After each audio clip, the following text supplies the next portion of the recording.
ready for the depression, anxiety and the mental breakdown.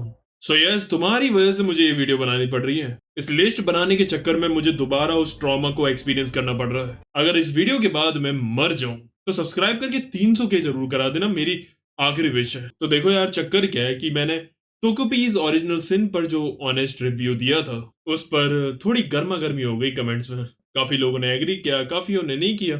अब बाकी की जो ऑडियंस थी उन्होंने ये भी पूछा कि अगर इससे बेहतर और भी कोई एनिमे है तो वो बताओ। इसलिए मैं आ गया हूं तुम सबको और डिप्रेशन देने के लिए। और हाँ, इस लिस्ट में वही एनिमेज है जो मैंने देखे हैं।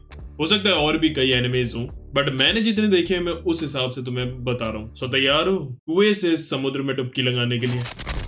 साथी साथी साथी एनिमेज लाइक टोकोपीज ओरिजिनल सिन।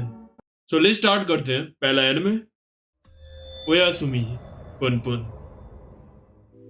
नाउ अगर तुम्हें डीप डाइव मारनी है डिप्रेशन में तो यह एनिमे तुम्हारे लिए बिल्कुल सही है, बिकॉज इसमें एक बच्चे की स्टोरी दिखाई जाती है और जैसे जैसे उसकी लाइफ आगे बढ़ती है तुम्हें स्टेप बाय स्टेप दिखाया जाएगा कि कैसे उसकी परेशानियां उसकी एंग्जाइटी में बदल जाएंगी। और क्योंकि इस मांगा में ये प्रोसेस बहुत ही आराम से और डिटेल में दिखाया गया है, इसलिए जब तुम इसे पढ़ोगे तो तुम पुनपुन को अपनी जगह रखकर उसका डिप्रेशन फील कर पाओगे, and that's why it's more impactful. और दूसरे एनिमेज की तरह तुम इसके लिए सिर्फ रोगे या सैड फील नहीं करोगे, बल्कि वो सीन्स तुम्हारे अंदर रहकर कई महीने तक जिएंगे। सो अगर तुम आसानी से मूव ऑन नहीं कर पाते हो तो प्लीज भाई इस मांगा से दूर रहना, तुम्हारी भलाई है। कलरफुल।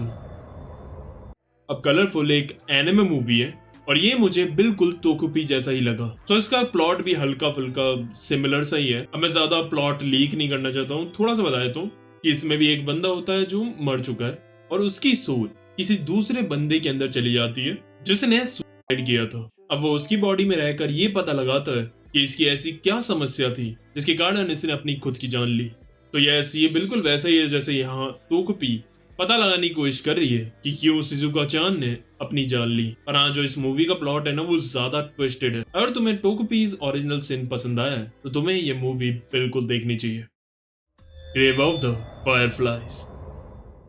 तो तुमने जिबली मूवीज तो देखी होंगी, काफी ज्यादा एकदम होलसम और मजेदार मूवीज होती हैं। और हाँ, ये भी जिबली मूवी है बट इट्स डिफरेंट। तो ये 1988 की एक वॉर ड्रामा फिल्म है और अगर तुम्हें ट्रॉमेटाइज होना है, be my guest, watch this. इसका प्लॉट वर्ल्ड वॉर 2 के वक्त का है जहाँ एक भाई और बहन का सर्वाइवल दिखाया गया है। The animation, the story are brilliant और इसकी वॉइस एक्टिंग तो भाई अनमैचेबल है। और वही ज्यादातर काम भी करती है इस एनिमे को और भी ज्यादा इम्पैक्टफुल बनाने के लिए। なんでホタルすぐ死んでしまうん जब हम उस छोटी सी बच्ची को ऐसे खेलते हुए देखते हैं एंड और हाँ, इस मूवी का एंड काफी अनएक्सपेक्टेड है और जब वो एंड होगी तो सॉरी टू से बट वो तुम्हें तोड़ कर रख देगी। और वो इसीलिए because it's not just sad, it's hopeless.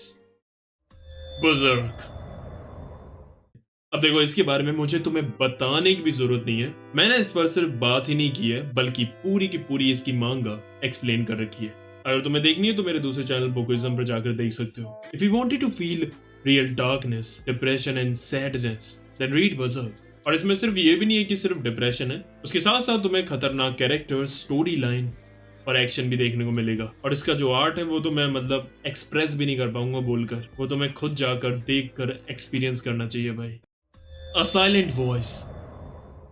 This anime movie is a masterpiece. इसमें भी स्कूल की स्टोरी चलती है और इसमें भी बुलिंग और सुसाइड अटेम्प्ट पर फोकस किया गया है लाइक इन टोकोपीज। बट उसके साथ साथ इसमें यह भी दिखाया गया है कि जब किसी की बुली करने के बाद तुम्हें उस गिल्ट का रियलाइजेशन होता है तो कैसा फील होता है। और जिस तरह से इस मूवी की पूरी स्टोरी जाती है तुम्हें ये बिल्कुल देखनी चाहिए भाई, मैं बता रहा हूँ तुम्हें प्यार हो जाएगा इससे। Welcome to NHK। It is one of the best animes जो कि बहुत ही अंडररेटेड है। इस एनिमे का पूरा फोकस मेंटल हेल्थ के ऊपर ही रहता है कि कैसे फिजिकल हेल्थ के साथ मेंटल हेल्थ का भी ख्याल रखना कितना ज्यादा जरूरी है, और अगर ध्यान ना दो कैसे ऐसी की तैसी हो जाती है। बाकी एनिमे काफी जगहों पर ना रिलेटेबल भी है एंड इसमें एक्सटेंशियल क्राइसिस के ऊपर भी फोकस हुआ है। लाइक जब अपने आप से ही तुम क्वेश्चन करने लग जाओ कि क्यों तुम इस दुनिया में एग्जिस्ट करते हो, अगर इस दुनिया में आने का तुम्हारा गोल क्या है। बस मैं यही कहना चाहूंगा कि इस एनिमे को देखने के बाद तुम मत चले जाना एक्सटेंशियल क्राइसिस में। Neon genesis Evangelion. अब जैसा इसका नाम है वैसे ही ये एनिमे होता है मैका रोबोट्स के ऊपर, बट ये एनिमे ना पूरे टाइम हमारा काट रहा होता है। बट भाई जैसे जैसे आगे जाता है पूरी कहानी चेंज होने लग जाती है और लास्ट तक आते आते तो सारी की सारी चीजें पलट जाती है। और इसकी एंडिंग भी इतनी फक्ड अप थी कि इसके फैंस ने इसके राइटर को मारने की धमकियां भेजी थी, जिसके बाद उन्हें इसकी एक ऑल्टरनेट एंडिंग निकालनी पड़ी, क्योंकि पहले वाली एंडिंग तो बहुत ही ज्यादा डिप्रेसिंग थी। इसके अलावा भी इस एनिमे में ये भी था कि इसमें जितने भी कैरेक्टर्स थे ना उन सब के खुद के स्ट्रेस और एंजाइटी थी, जिससे वो सब अलग अलग तरीके से लड़ रहे थे। सो यस, इस एनिमे में तुम्हें काफी वैरायटी ऑफ ट्रॉमा भी दिखेंगे। Perfect blue, it is one of my favourite movies, क्योंकि जब मैंने पहली बार ये मूवी देखी थी तब मैं छोटा ही था, बट भाई मेरे दिमाग की माँ बहन हो गई थी और इस मूवी ने मुझे इतना सोचने पर मजबूर कर दिया था, क्या ही बताऊं। मतलब मैं 2-3 दिन सही से सो भी नहीं पाया था। बट अब मैं इस मूवी के बारे में बताऊं तो ये मूवी थोड़ा ज्यादा साइकोलॉजिकल ब्रेकडाउन पर है कि कैसे मेंटल हेल्थ के बिगड़ने से कैसे तुम्हारे दिमाग के साथ साथ तुम्हारी जिंदगी की भी माँ बहन हो जाती है और तुम्हें खुद को नहीं पता चलता है कि रियलिटी क्या है और ड्रीम क्या है। इट्स लाइक हेल भाई, इसे तो ठीक होना भी नामुमकिन लगता है। तुम्हें पता नहीं है ऐसा क्या था, ये मादर बीमारी है, कहां से आएगा, ये ठीक कैसे हो। मैं सोचता था ये ठीक कैसे होगा। टोक्यो गूल, डिप्रेशन एंजाइटी तो ठीक है, बट अगर हम उसके साथ सफरिंग भी डाल देना तो ये आने में आता है। इसका जो मेन कैरेक्टर है कानी की केन, उसकी लाइफ एकदम ठीक ठाक चल रही थी, बट देन जब इसके साथ एक ट्रेजेडी होती है तो सब कुछ बदल जाता है। उसके बाद इसकी जिंदगी इतनी बदतर हो जाती है कि अगर तुम इसकी जगह होते तो तुम खुद को मार लेते। फिर भी ये जैसे तैसे उस ट्रॉमा के साथ भी जीना सीखता है, बट देन उसके बाद इसके साथ एक और ट्रेजेडी हो जाती है एंड जो इसको टॉर्चर करा जाता है, अगर तुमने देख लिया तो तुम्हारी रूह कांप जाएगी। जब मैंने इसका पहली बार टॉर्चर देखा था ना तो इसकी चीखने की आवाज, इसका रोना, वो कई दिन तक मेरे कानों में गूंजता था। बट इसे देखने से पहले मैं तुम्हें एक बात बता दूं कि जो इसका एनिमे है ना उसकी धज्जियां उड़ा रखी हैं। इसका जो पहला सीजन है वो अच्छा है, बाकी आगे के सीजन्स में इन्होंने इसकी एहतसी करी है, बट हाँ इसकी मांगा तुम पढ़ सकते हो, वो एक मास्टरपीस है। और हाँ अगर तुम्हें उसका एक्सप्लेनेशन देखना है तो मैंने वो बोकुइज्म पर कवर कर रखी है, जाकर देख सकते हो। वैसे देखा तुमने मैं कितना स्मार्ट हूँ, कैसे चुपचाप मैंने बज़क और टोक्यो गूल को इस लिस्ट में डालकर अपने दूसरे चैनल का प्रमोशन कर दिया। This is business.